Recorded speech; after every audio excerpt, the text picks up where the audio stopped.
think that it's a great idea for me to maybe reconsider some of the plans and the goals that I have, and just kind of start focusing on what is more immediate and what is more of a priority.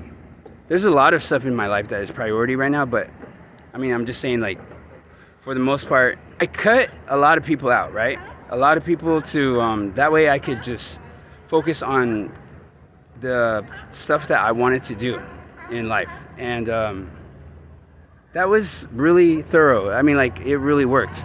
I did remove all of the haters. I removed all of the distractions, and I also put rules and boundaries on myself, so that way I won't be too destructive or anything like that, you know. So that was good, and it left almost literally no one in my life, which kind of sucks, because I kind of hoped that there were going to be friends in there.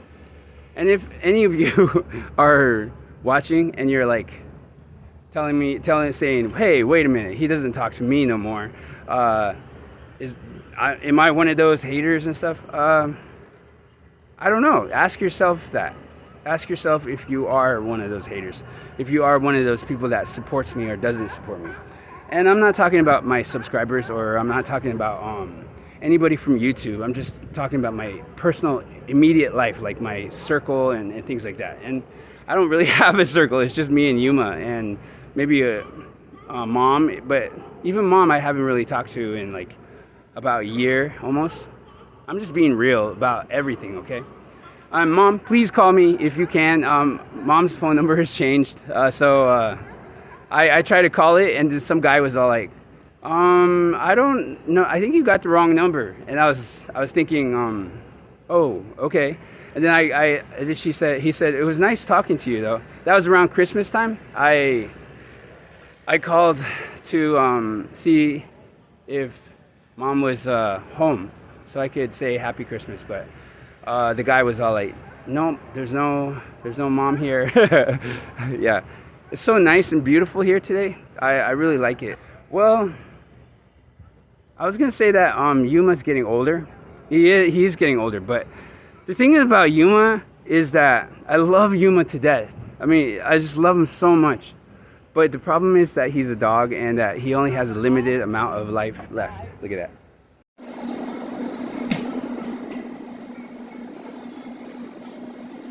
Yuma.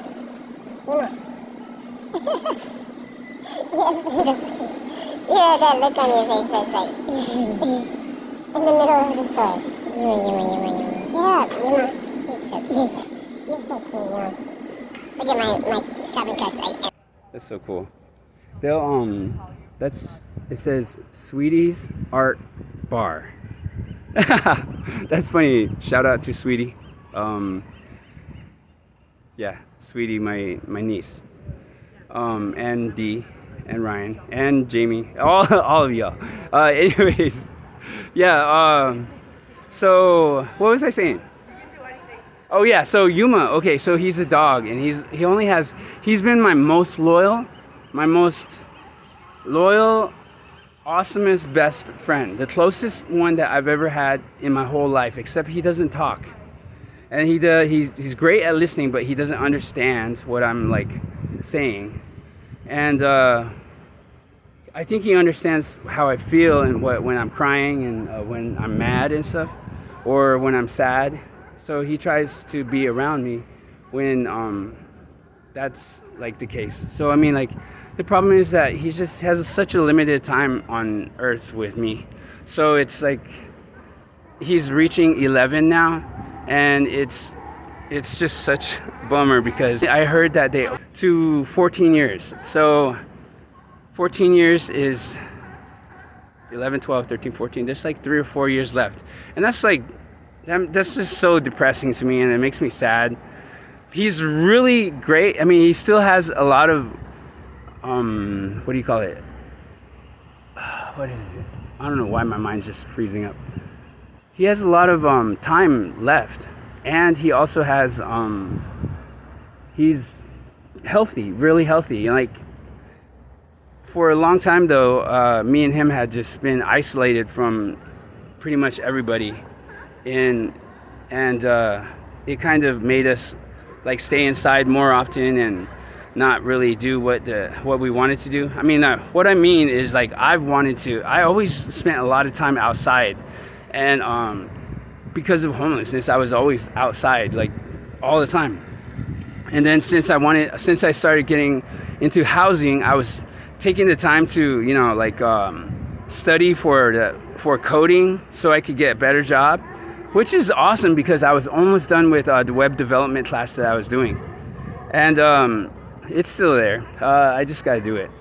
And I was trying to brush up on my Mandarin for Chinese. That was fun. That was really fun. Except I wasn't able to interact with anybody, so I wasn't really. I mean, I probably absorbed a good amount of it.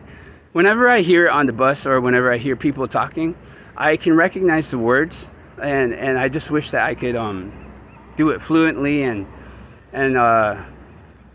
I could form the sentences. That's the problem with Spanish too, or Espanol.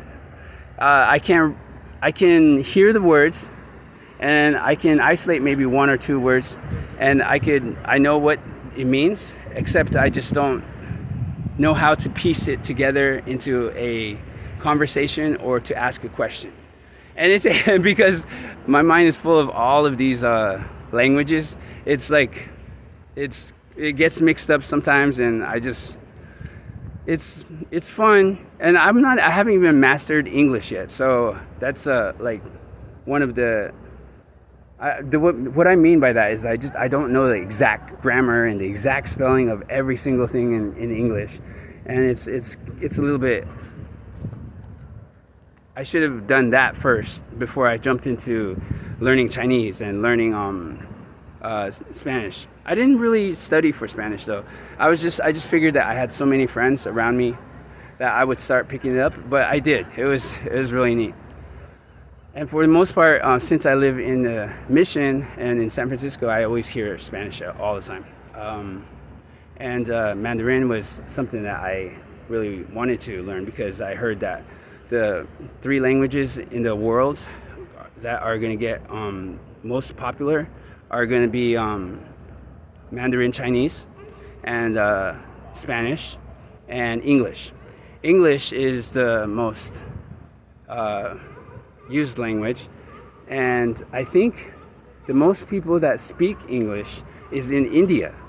I think that's true. I'm not really sure. I heard that's pretty big in India. So as far as the world goes, if you want to get those 3 languages in your arsenal tool bag, then I think you'll go far.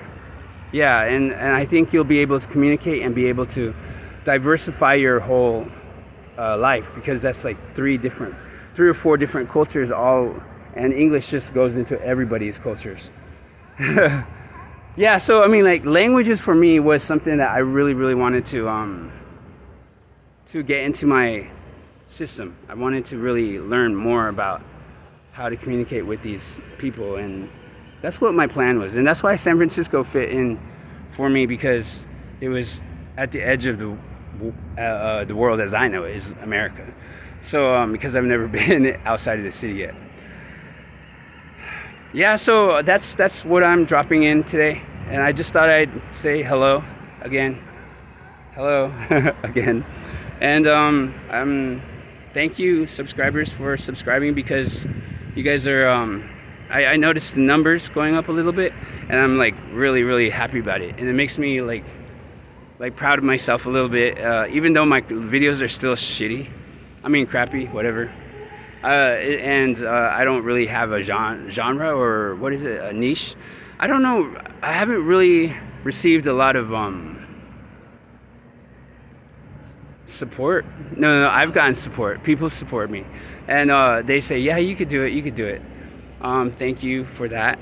I mean, like, I have this drive for it, but I just haven't covered a lot of the stuff that I should be covering, like reading more about the how to make money off of it and how to really get things going with it. And I have a feeling that if I just keep going with it, that I will be able to do something with it. So I'm not really sure though. Okay, so I'm gonna let you go for right now, and I will talk to you again soon. Thanks for being my friend. Thanks for stopping in at my video. Thanks for checking out my channel, and please subscribe and like my video. I will check in again soon. Okay, bye.